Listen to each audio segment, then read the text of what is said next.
New Covid guidance comes into force across England, with quarantine for infected people being reduced from 10 days to 7.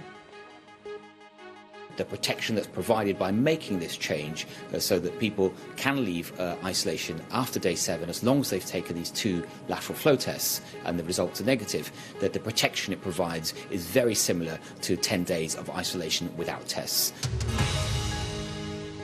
President Biden announces new measures to tackle the Omicron variant, promising free testing and 10,000 new vaccination sites.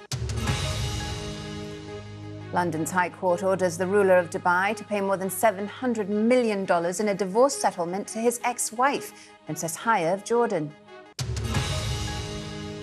And we take you back to a time when mobile phones looked like this, to explain why the first ever text message has just been sold for $120,000.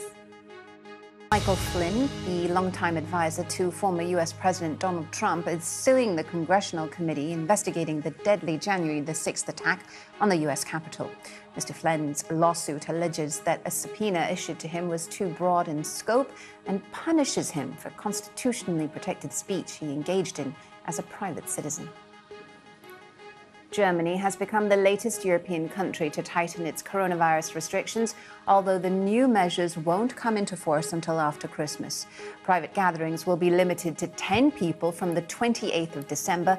Nightclubs will be closed, and large organized events, including the Bundesliga football matches, will take place behind closed doors.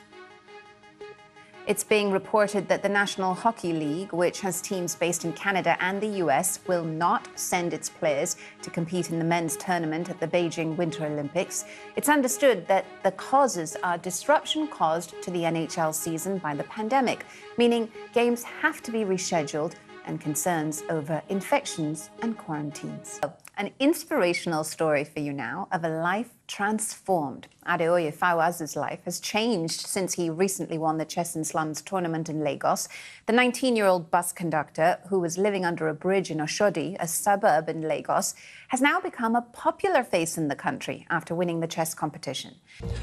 Parliament in Ghana has broken into a Rydell fracas. It's been suspended until January because of the session on Monday in which MPs traded punches in a late-night vote on a new electronics transaction tax.